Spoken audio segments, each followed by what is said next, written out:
Pewa thamani katika kila unalolifanya. Nategemea nikufundishe na unitegee sikio. Mwenye nosi ya kuandika andika, mwenye masikio na nisikilize. Kurejeshewa thamani katika kila unalolifanya. Thamani ni nini? Nimeanza kwa kuuliza swali. Thamani ni nini? Nikasema kumbuka, ili ufanye jambo lolote katika maisha yako lazima uwe na thamani. Ili ufanye jambo lolote kwenye maisha haya tunayoishi lazima uwe na nini? Na thamani. Kwa hiyo kinachohitajika kwangu na kwako asubuhi ya leo, kwa pamoja tunahitaji tuwe na nini? Tuwe na nini kanisa? Thamani.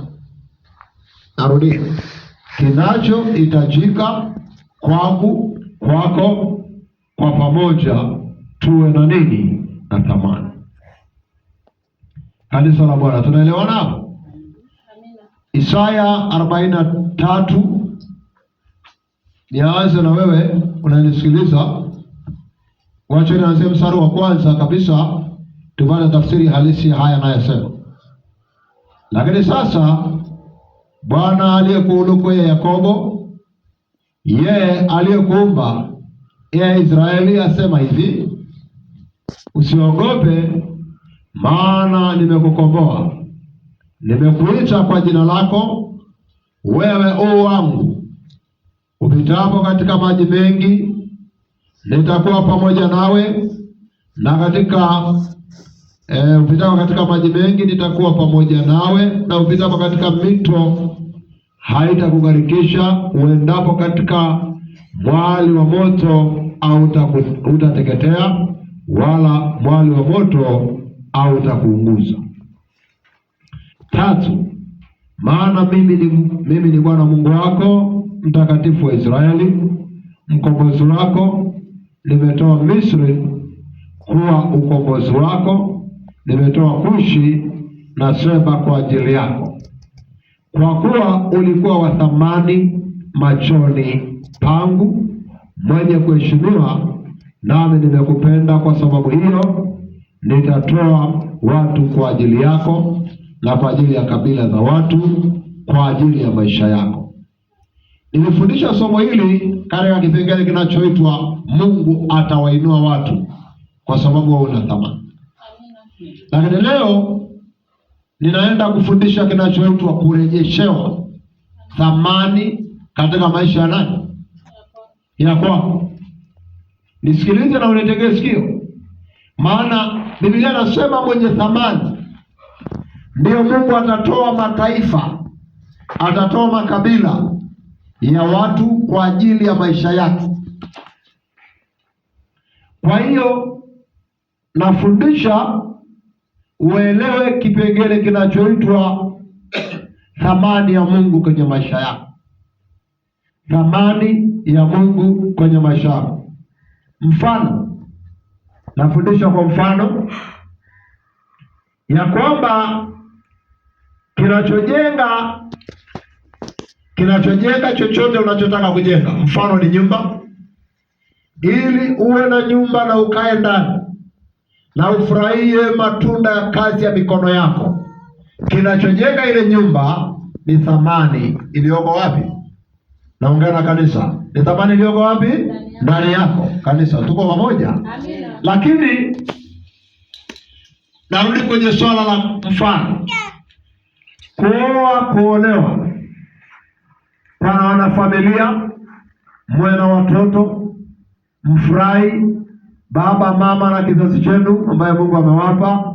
Kinachosababisha watu hawa wawili wakae maisha marefu, wakae muda mrefu katika ndoa yao au kwenye agano lao, kinachosababisha watu hawa wapate kufurahiana na kuvumiliana ni kwa sababu kuna kitu kinaitwa ndani yao. Thamani ya nani? Thamani ya Mungu. Thamani ya Mungu ndani ya maisha yao.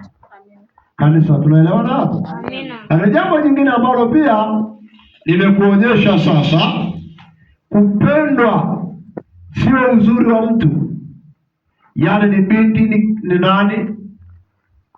Kinachopendwa sio sura, sio namna ulivyo. Kinachoolewa ndani, kinachopendwa ndani.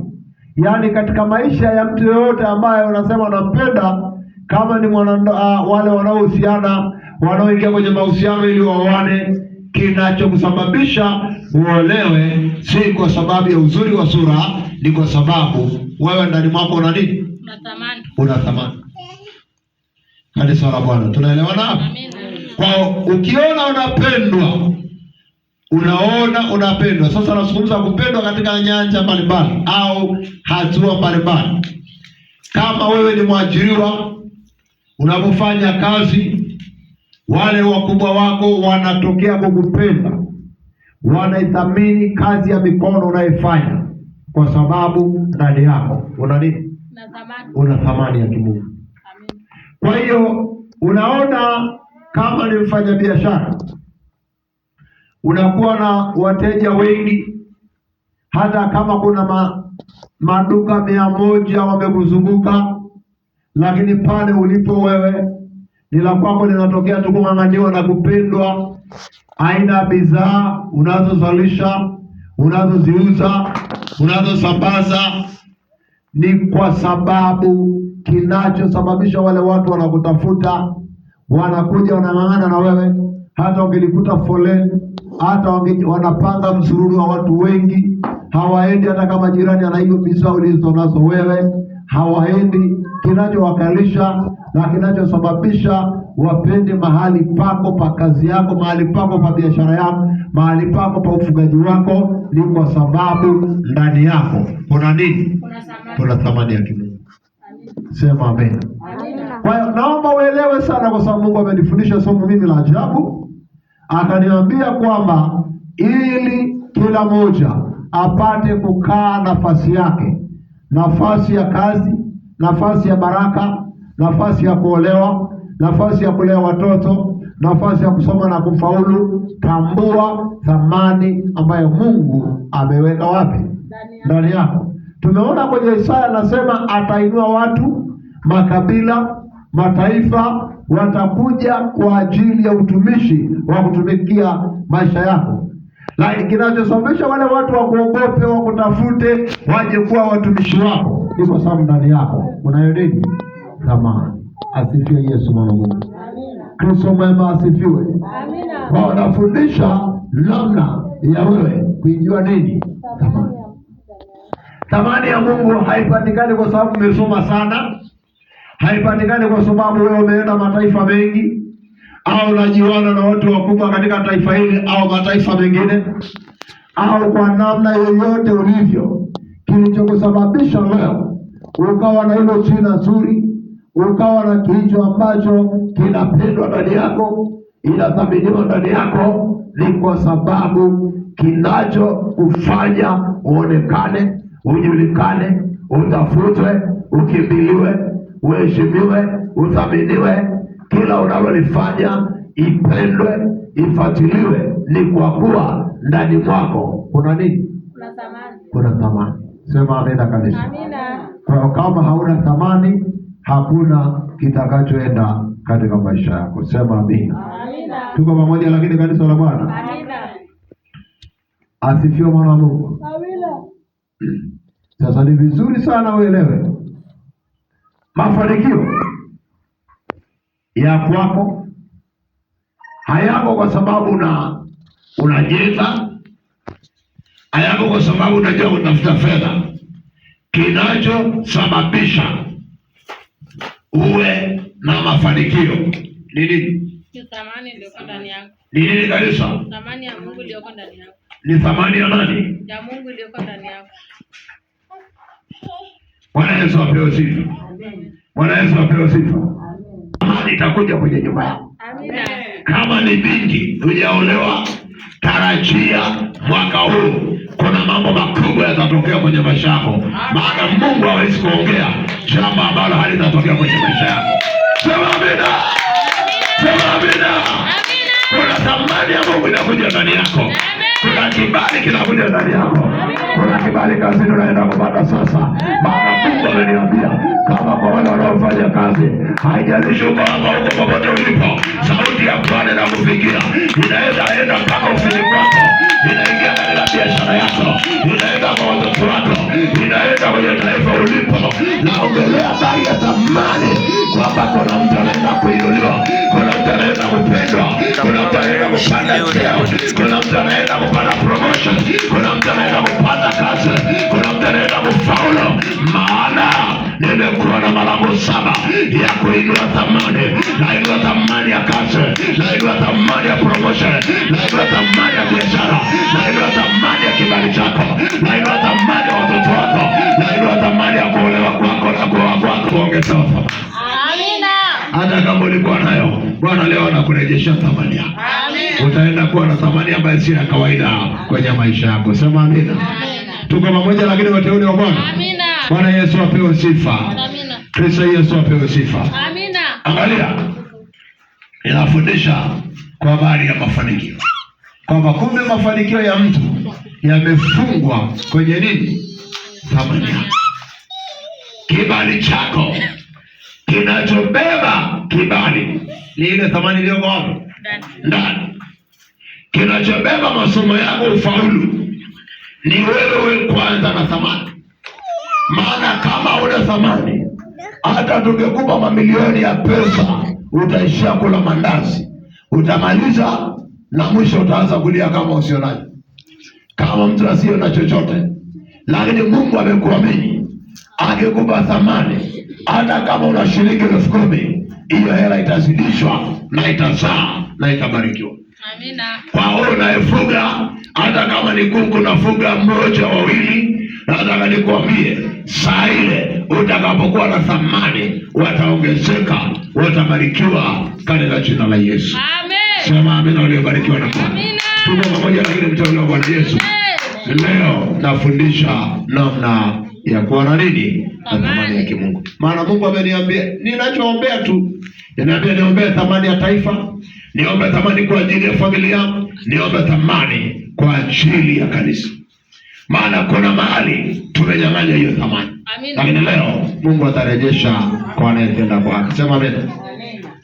Kwa kinachokupa thamani ya kwenda juu, kinachokupa kwenda juu, yani juu katika mafanikio, juu katika masomo, juu katika kubarikiwa, juu katika kujenga, juu katika jina lako kujulikana na kuwa mtu tofauti na hata kutafutwa, ni lazima uwe na nini?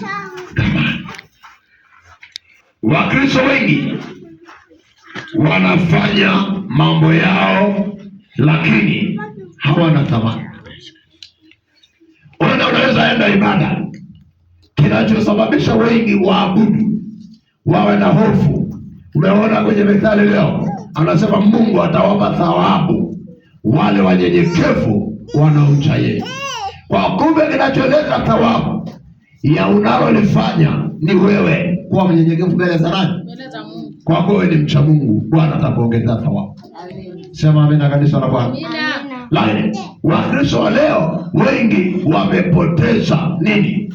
Thamani.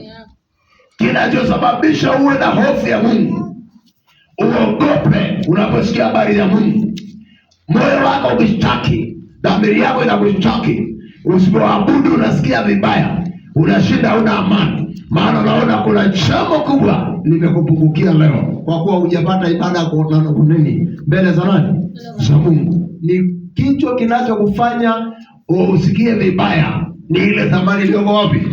Ndani yako. Nikupe mfano. Ili gari ipite barabarani, si lazima ongeze mafuta? Na wewe kama hautaongeza mafuta, kwa maana uje ubarikiwe, tukuombee, tukuwekee mikono, tukutamkie neno la kinabii, uende kufanikiwa, si wiki yako yote utafanya kazi huko. Si kama unaelewa? Yaani unaposema Jumatatu leo kuna siku 7 mbele yako. Hizo siku 7 ujue haijatamkiwa neno, maana kila nukta unapaswa utamkiwe neno na aliaminiwa na Mungu. Amina. Unanielewa unasema? Amina. Kwa ujaenda ibada, na kilichokusababisha usiende ni kwa kuwa ndani yako ulishaondolewa nini? Thamani yako. Thamani ya Mungu.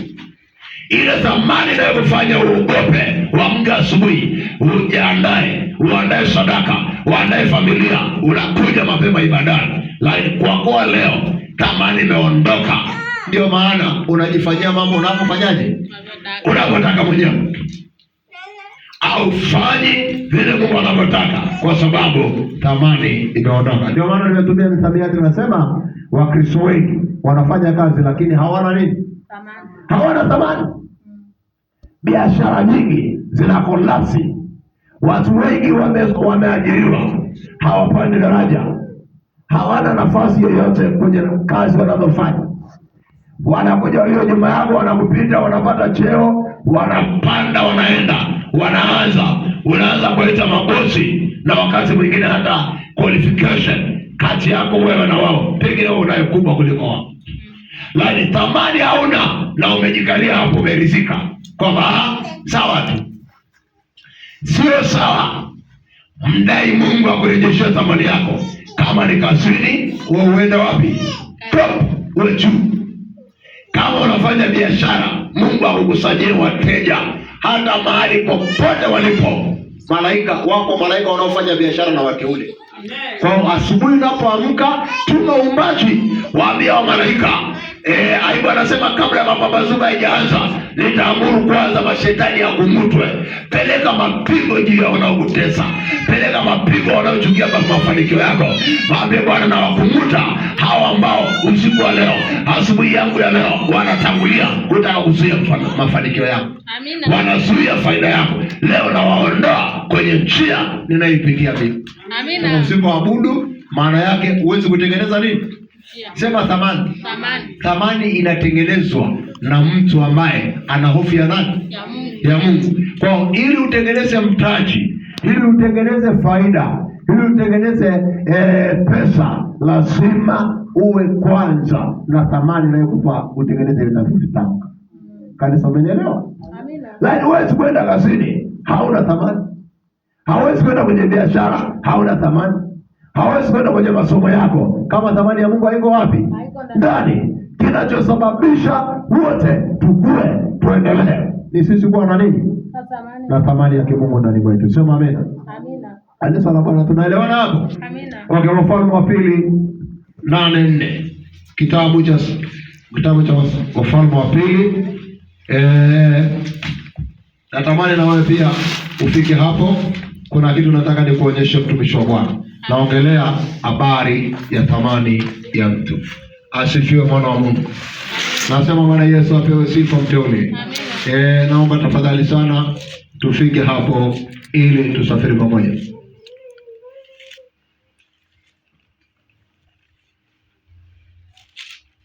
Naomba niende 4:8. 4:8. Neno nasema, hata ikawa siku moja Elisha alikwenda Mshunami, na huko kulikuwa na mwanamke mmoja mwenye cheo, naye akawashurutisha aje ale nini? Chakula.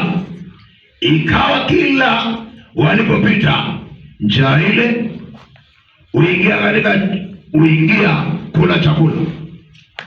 Kisha yule mwanamke akamwambia mumewe, tazama, mimi naona ya kuwa mtu huyu apitaye kwetu mara kwa mara ni mtakatifu wa Mungu. Unasikia hiyo? Mtu huyu anayepita nyumbani kwa nje ya nyumba yetu mara kwa mara ni mtakatifu wa nani? Wa Mungu. 10. Na kuomba tumfanyie chumba kidogo ukutani, na ndani yake tuweke kitanda na meza na kiti na kinara cha taa. Itakuwa atujiapo ataingia humo. 11. Ikawa siku moja akafika huko, akaingia katika chumba kile, akala